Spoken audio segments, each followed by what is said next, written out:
அனைவருக்கும் வணக்கம். Welcome to gateway. இப்போ எந்த இயர்ல இருக்கோம் கண்டுபிடிக்க பார்க்கலாம். வீடியோ டைட்டில் பார்த்துருப்பீங்க 1914. சரியா? ஆக்சுவலாக 13 வீடியோ முடிஞ்சு இப்போ நம்ம 14வது வீடியோவில் இருக்கோம். வீடியோக்கு 10 டேட்டான்னு பார்த்தா கூட இது வரைக்கும் 130 டேட்டா 140 டேட்டா கிட்ட போக போகிறோம். சரியா? வரலாறு ரொம்ப முக்கியம். சரிங்களா?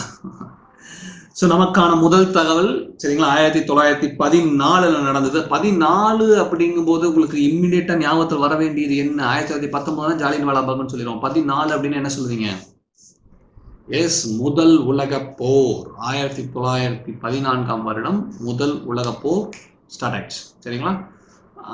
இது ரிலேட்டடாக தான் பல டேட்டா இருக்கும். சரிங்களா? இண்டஸ்ட்ரியல் டெவலப்மெண்ட் இந்தியாவில் இருக்கும், முக்கியமான கிளர்ச்சிகள்லாம் நிறையா நடந்திருக்கும். சரிங்களா? எல்லாமே ரிலேட்டட் தான். சரிங்களா? இதை நம்ம நெக்லெக்ட் பண்ண முடியாது. வேர்ல்டு வார் தான், நமக்கு அதுக்கு என்னெல்லாம் கேட்க முடியும். சரிங்களா?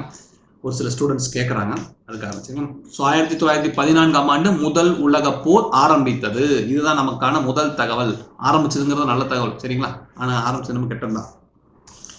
ஸோ ரெண்டாவது தகவல் என்ன அப்படின்னு பார்த்தீங்கன்னா 1914 ஆண்டு திராவிடர் கழகம் ஆரம்பிக்கப்பட்டது. சரிங்களா? திராவிடர் கழகம் ஆரம்பிக்கப்பட்டது 1914 ஆண்டு. இதுதான் நமக்கான இரண்டாவது தகவல். நமக்கான மூன்றாவது தகவல் என்ன அப்படின்னு பார்த்தீங்க அப்படின்னா நமக்கான மூன்றாவது தகவல் ஆரம்பிக்கிறதெல்லாம் பார்த்துட்டு வருவோம். முதல் உலக போர் ஆரம்பிச்சு திராவிடர் கழகம் ஆரம்பிச்சாங்க. அடுத்தது ஆல் இந்தியா ஹிந்து மகாசபா, அனைத்து இந்திய ஹிந்து மகாசபை ஆரம்பிக்கப்பட்டது 1913. வேர்ல்டு வார், திராவிடர் கழகம், மகாசபை, இந்து மகாசபை, அனைத்து இந்திய இந்து மகாசபை ஆரம்பிக்கப்பட்டது 1913 ஆண்டு. சரிங்களா? டெக்ஸ்ட் புக்கில் 1914 இருக்கு, 16 இருக்கு. சரிங்களா? ஆன்சர் என்னங்கிறத நீங்களே முடிவு பண்ணிக்கங்க. ஒரு கொஸ்டின் மார்க் தான். சரிங்களா? ஒரு சில இடங்களில் ஒவ்வொரு மாதிரி டேட்டா கொடுத்துருக்காங்க. ஸோ இதுதான் நமக்கான 3 தகவல்கள். நமக்கான 4வது தகவல் என்ன அப்படின்னு பார்த்தீங்க அப்படின்னா அதுவும் ஆரம்பிக்கிறாங்க. சரிங்களா? அன்னி பெசன்ட் அம்மையார் ஆரம்பிச்சிட்டாங்க. அன்னி பெசன்ட் அம்மையார் அடிக்கடி வருவாங்க. ஸோ அன்னி பெசன்ட் அம்மையார் காமன் வீல் அப்படிங்கிற ஒரு பத்திரிகையை ஆரம்பிக்கிறாங்க. வேர்ல்டு வார், திராவிடர் இயக்கம், திராவிடர் கழகம், ஆல் இந்தியா இந்து மகாசபை, காமன் வீல். சரிங்களா? 4வது. சரிங்களா? இதை நமக்கு 4 தகவல். அன்னி பெசன்ட் அம்மையார் காமன் வீல் அப்படிங்கிற ஒரு பத்திரிகையை ஆரம்பிக்கிறாங்க. சரியா? இது நமக்கான 4வது தகவல். நமக்கான 5வது தகவல் என்ன அப்படின்னு பார்த்தீங்கன்னா வெளிநாட்டினர் அவசர சட்டம். வருஷத்துக்கு ஒரு சட்டம் போட்டுக்கிட்டே இருக்காங்க. வேற வேலை இல்லையாட்டக்கப்போ. ஸோ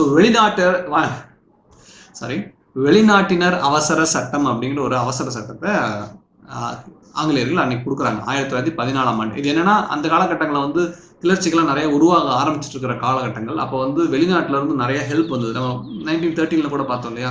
சான் பிரான்சிஸ்கோல ஒரு அமைப்பு ஆரம்பிப்பாங்க. இங்கெல்லாம் கஷ்டமா இருக்கும். ஸோ அங்கிருந்து பல அமைப்புகள்லாம் உருவாகி அது மூலமா வெளிநாட்டினர்கள் வந்தாங்க. அன்னி பெசன்ட் வெளிநாட்டினர் தான். சரிங்களா? வெளிநாட்டில இருந்து வந்தாங்க. ஸோ வெளிநாட்டினர் வரதை கொஞ்சம் கண்ட்ரோல் பண்ணணும் அப்படிங்கிறதுக்காக வெளிநாட்டினர் அவசர சட்டம் உருவாக்கப்பட்டது. எந்த ஆண்டு? இந்த ஆண்டு 1914. சரிங்களா? ஸோ நமக்கான 6வது தகவல் என்ன அப்படின்னு பார்த்தீங்க அப்படின்னா மகளிர் மருத்துவ சேவை அமைப்பு, விமென்ஸ் மெடிக்கல் சர்வீஸ். சரிங்களா? மகளிர் மருத்துவ சேவை அமைப்பு அப்படிங்கிற ஒரு அமைப்புல செவிலியர்களுக்கான பயிற்சிகள் கொடுக்க ஆரம்பிச்சாங்க. சரிங்களா? மருத்துவர்களுக்கு மட்டும் கொடுத்துட்டு இருந்தாங்க ஃபர்ஸ்ட். இப்போ செவிலியர்ஸ் அப்படிங்கிறவங்க தெரியல, நர்ஸு, அப்புறம் இந்த லேபர் டைம்லலாம் பிரசவ நேரத்துலலாம் இருப்பாங்க இல்லையா? அவங்க எல்லாமே செவிலியர்கள். நம்ம பொதுவாக நர்ஸுன்னு சொல்லிடுவோம். ஸோ அவங்களுக்குலாம் பயிற்சிகள் கொடுக்க ஆரம்பிச்சது 1914 ஆண்டு. எந்த அமைப்பின் மூலமாக? மகளிர் மருத்துவ சேவை அமைப்பு, விமென்ஸ் மெடிக்கல் சர்வீஸ். சரிங்களா? இது நமக்கான 6வது தகவல். ஸோ நமக்கான 7வது தகவல் என்ன அப்படின்னு பார்த்தீங்க அப்படின்னா ஒரு எல்லைக்கோடு. இந்தியா, சைனா, பூட்டான், திபெத், இந்த 4 கண்ட்ரிக்கும் அந்த டைம்ல ஒரு எல்லை கோடு தேவைப்பட்டுச்சு. சரிங்களா? அதுல நமக்கு ஒரு டிஸ்பியூட் இருந்துகிட்டே இருந்தது. ஏதோ ஒரு பிரச்சனை அங்கே வந்துகிட்டே இருந்தது. அதனால பார்த்தாங்க, சரி இதான் எல்லை கோடு, இதை தாண்டி நீயும் வரக்கூடாது நானும் வரக்கூடாது அப்படிங்கிற மாதிரியான ஒரு டீல் போறாங்க. அந்த எல்லை கோடு என்னன்னு பார்த்தீங்க அப்படின்னா மெக்மோகன் கோடு அப்படின்னு சொல்றாங்க. சரிங்களா? மெக்மோகன் எல்லை கோடு அப்படின்னு கொடுத்துருக்காங்க. அது மெக்மோகன் வேற ஒன்றும் இல்லைங்க. இந்தியா சார்பா அந்த மீட்டிங் இதான் எல்லை கோடுன்னு பேசுவார்த்து முடிஞ்சது இல்லைங்களா? அது இந்தியா சார்பாக ரெப்ரசன்ட் பண்ணவர் ஒரு ஆங்கிலேயர். சரிங்களா? அவர் பேர் ஆர்த்தர் ஹென்ரி மெக்மோகன். சரிங்களா? ஆர்த்தர் ஹென்ரி மெக்மோகன் அப்படிங்கிறத அவருடைய பெயர். அதனால மெக்மோகன் கோடு அப்படி பவுண்டரி லைன் அப்படின்னு வச்சுட்டாங்க. சரியா? ஆக்சுவலாக சைனா அக்செப்ட் பண்ணலை, பட் பிரச்சனை இன்னுமே கிடக்குது. சரிங்களா? ஸோ அந்த எல்லை கோடு ரொம்ப முக்கியமானது. மெக்மோகன் எல்லை கோடு அப்படிங்கிறது முக்கியமானது. சரிங்களா? இதுதான் 7வது தகவல் நமக்கு. சரிங்களா?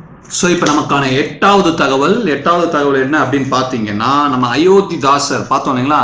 1907 1907 ஒரு பைசா தமிழன் அப்படிங்கிற ஒரு பத்திரிகை ஆரம்பிச்சார் இல்லையா நம்ம அயோத்திதாசர் அவர்கள், சரிங்களா? 1907 ஒரு பைசா தமிழன் அப்படிங்கிற பத்திரிகை ஆரம்பிச்சாரு. அது லேட்டரா தமிழன் மாறுச்சு. ஸோ 1914 என்ன நடக்குதுன்னா பார்த்தீங்கன்னா அயோத்திதாசர் மரணம் அடைகிறார், சரிங்களா? ஸோ அயோத்திதாசர் மரணம் அடைகிறார் 1914ஆம் ஆண்டு, சரிங்களா? இந்த வருஷம், சரிங்களா? இதுதான் நமக்கான 8வது தகவல். அடுத்து 9வது தகவல் என்னன்னு பார்த்தீங்கன்னா ஆஸ் யூஸ்வல் இந்திய தேசிய காங்கிரஸோட ஆனுவல் மீட். ஸோ எங்க நடக்குது அப்படின்னு பார்த்தீங்கன்னா 1914 சென்னையில் நடக்குது, சரியா? ஸோ சென்னையில் நடக்குது. டோட்டலாக சென்னையில் 7 டைம்ஸ், ஏற்கனவே 2 தடவை பார்த்துருக்கோம்னு நினைக்கிறேன். எஸ், 1903லையும் 1908 வீடியோஸ்லையும் பார்த்தீங்கன்னா இருக்கும், சரிங்களா? ஸோ இப்போ 1914 இருக்கும், அங்கேயும் மீட் நடக்குது.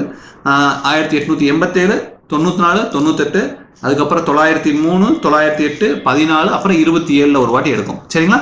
ஸோ இதுதான் நமக்கான 9வது தகவல், இந்திய தேசிய காங்கிரஸோட ஆனுவல் மீட், சரிங்களா?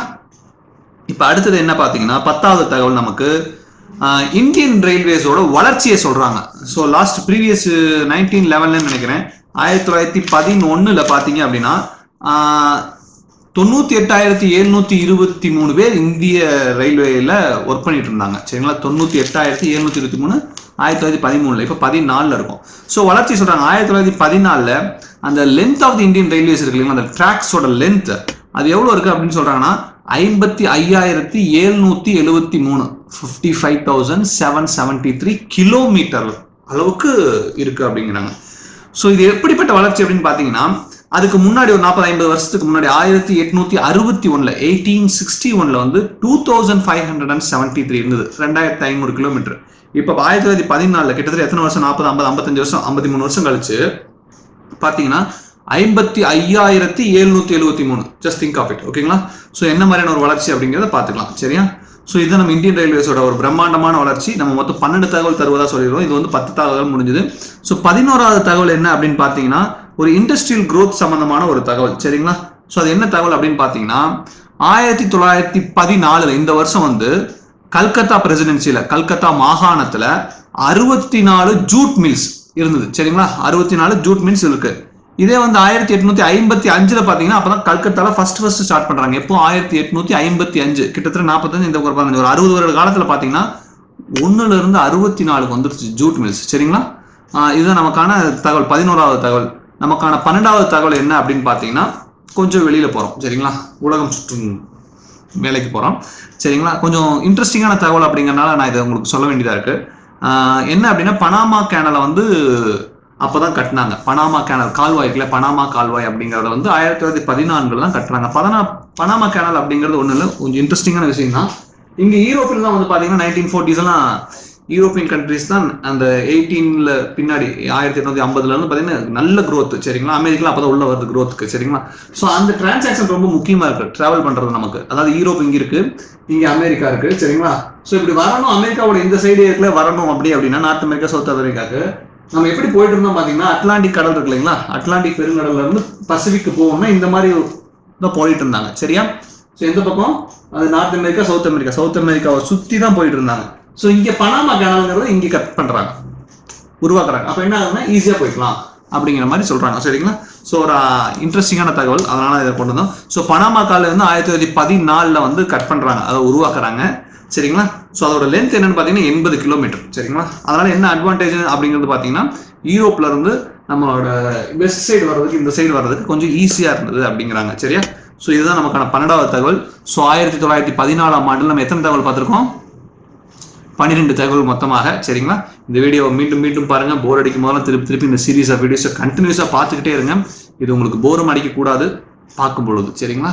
நிறைய டேட்டா போயிட்டே இருக்கும், ஒரு கான்ஃபிடன்ஸ் வரும். அதே கான்ஃபிடன்ஸோட மற்ற சப்ஜெக்ட்ஸையும் படிங்க, சரிங்களா? நல்லா எஃபர்ட் போடுங்க, பாஸ் ஆகுங்க. நன்றி, மீண்டும் சந்திப்போம்.